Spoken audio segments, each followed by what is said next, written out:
L'économiste ultralibéral Javier Milei a été élu président de l'Argentine. Il souhaite mettre fin à la crise économique du pays en tronçonnant l'État. Tsahal diffuse des vidéos de surveillance de l'hôpital Al-Shifa où des hommes en armes amènent des otages dans l'enceinte de l'établissement. Alors que la guerre entre le Hamas et Israël fait rage, le guide suprême iranien s'est vu présenter un nouveau missile balistique hypersonique avec une portée de 1400 km. Aux Pays-Bas, Peter Omtzigt et le nouveau contrat social sont favoris des sondages pour les législatives de mercredi.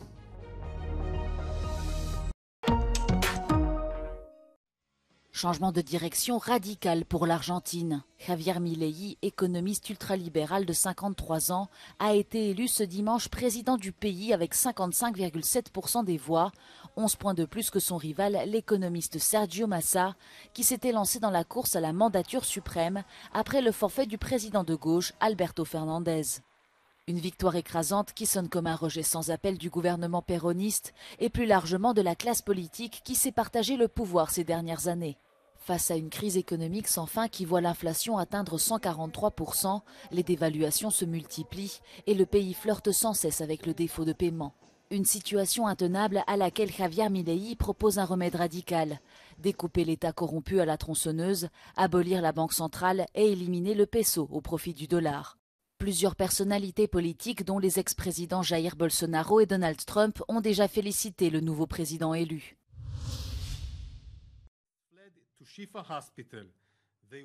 Pour le porte-parole de Tsahal, la vérité est désormais claire. Le Hamas fait la guerre depuis les hôpitaux.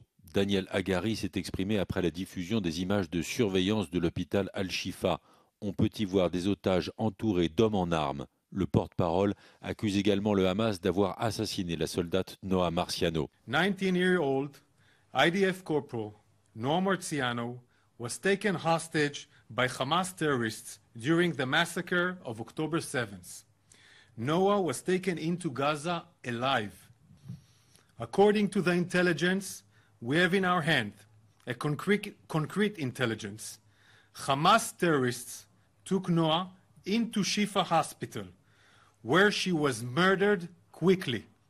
Tsahal dit également avoir découvert sous l'hôpital Al-Shifa un tunnel long de 55 mètres. De son côté, le Hamas dément toute activité militaire au sein de l'hôpital, mais confirme y avoir emmené des otages. قام بتحويل مجمع الشفاء الطبي إلى ثكنة عسكرية واعتقال عدد كبير من الموجودين ثم تم استجوابهم وثم إخلاء سبيلهم بالإضافة إلى أنه قام أيضا بعملية تجريف واسعة في داخل مجمع الشفاء الطبي للتنقيب والتفتيش وعبثا يحاول أنه لا يوجد أي شيء يقدمه للعالم وهذا ما أكدنا عليه مرارا وتكرارا. Sur le terrain, des combats intenses se poursuivent au nord et au sud de Gazaville. Le Hamas assure que 13 000 personnes ont été tuées depuis le début de l'opération. Tsahal dit avoir perdu 63 soldats. Un accord pour la libération des otages aux mains du Hamas est proche. Des sources gouvernementales israéliennes ont indiqué à Euronews qu'un accord sur la libération des otages à Gaza était sur le point d'être conclu. Selon ces mêmes sources, 40 enfants et une vingtaine de femmes et personnes âgées pourraient être libérés en échange d'un cessez-le-feu de 3 à 5 jours et la libération de certains prisonniers palestiniens détenus en Israël. Pendant ce temps, les familles des otages continuent de faire pression sur le gouvernement israélien. Yocheved, la mère de Sharon Lifshitz, âgée de 85 ans, avait été libérée quelques semaines après avoir été enlevée. Son père, Oded, 83 ans, est toujours retenu en otage. So many of our community are dead, so many are hostage, so many are deeply traumatized. Our home is burned, our community is dispersed across the country. My mom's house is in Gaza with the other people there.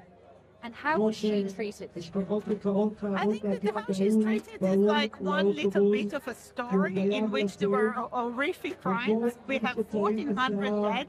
We have people that have been mutilated and burnt alive. Yocheved avait affirmé qu'elle n'avait aucune rancune à l'égard des Palestiniens. The whole of Gaza is taken hostage by Hamas. These people are criminals. They are a terrorist organization that is worse than ISIS, worse than Boko Haram. Yeah, the crimes they've committed are impossible to even say on evening news. Yeah? So these people, my mom has no affinity with.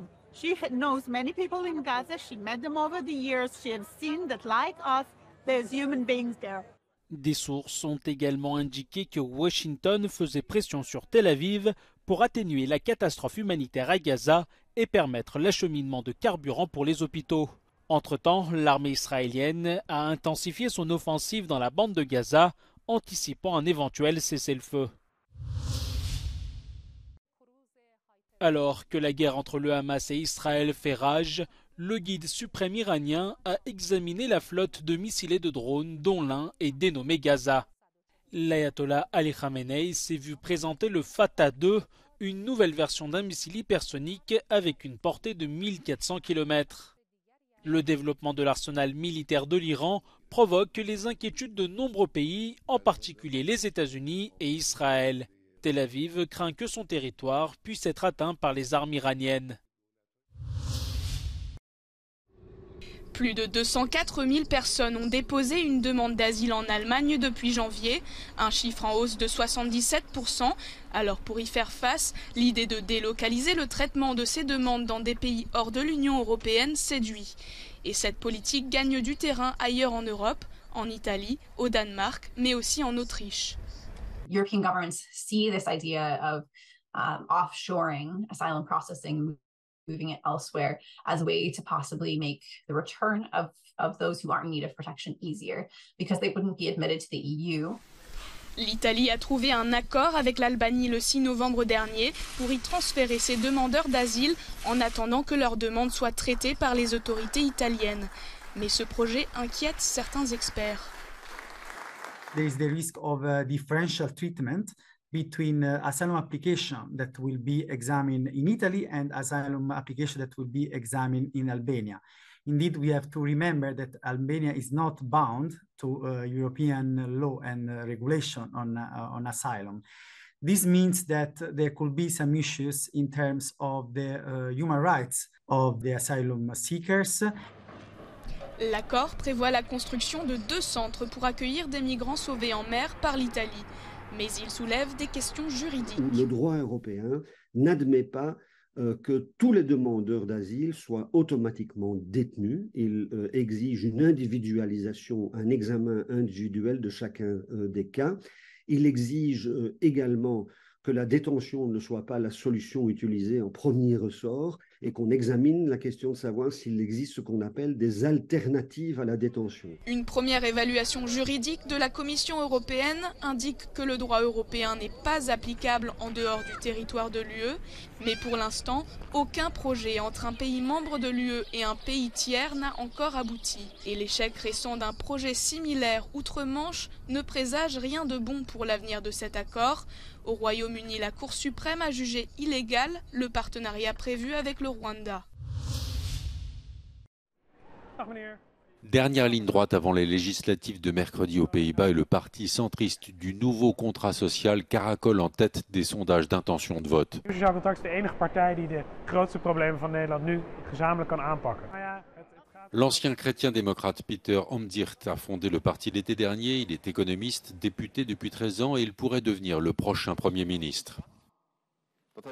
I'm very surprised about the speed at which all this is going. I mean, you're looking at a party which had 5 members 3 weeks ago. Le nouveau contrat social promet des réformes pour lutter contre l'augmentation du coût de la vie et son leader bénéficie d'une importante cote de popularité. Omdat ik heel veel vertrouwen heb in Pieter Omtzigt en zijn ideeën. En ik hoop dat hij de noodzakelijke vernieuwing kan brengen.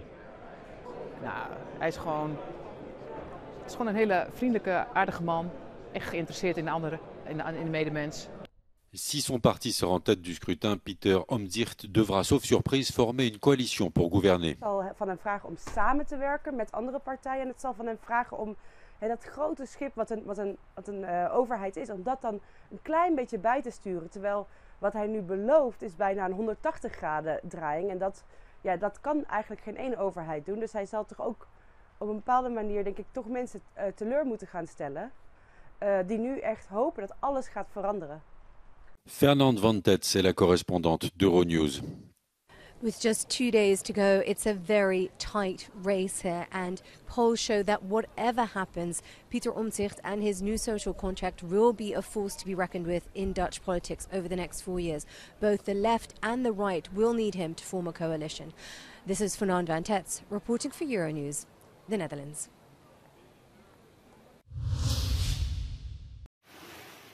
C'est une catastrophe naturelle qui endeuille la République dominicaine. Les pluies diluviennes qui se sont abattues sur le pays ont fait au moins 21 morts, dont 3 mineurs ce dimanche, selon les autorités locales. Toutes les régions du pays sont touchées.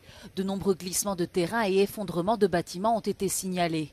13 000 personnes ont été évacuées des zones à risque, selon le Centre des opérations d'urgence. Le président Luis Abinader a déclaré lors d'une conférence de presse qu'il s'agissait des plus fortes précipitations jamais enregistrées en République dominicaine. Une figure bien connue des Américains n'est plus. Rosalind Smith Carter est morte ce dimanche à l'âge de 96 ans à son domicile de Plains en Géorgie, après un long traitement en soins palliatifs. Rosalind Carter a été au cœur des campagnes de l'ancien président américain et prix Nobel de la paix Jimmy Carter. Une fois à la Maison-Blanche de 1977 à 1981, l'ex-première dame s'est distinguée par sa volonté de s'impliquer dans la politique. Avec son mari, elle a défendu les droits humains, la démocratie et les questions de santé à travers le monde, tout en conservant une image publique remarquablement discrète.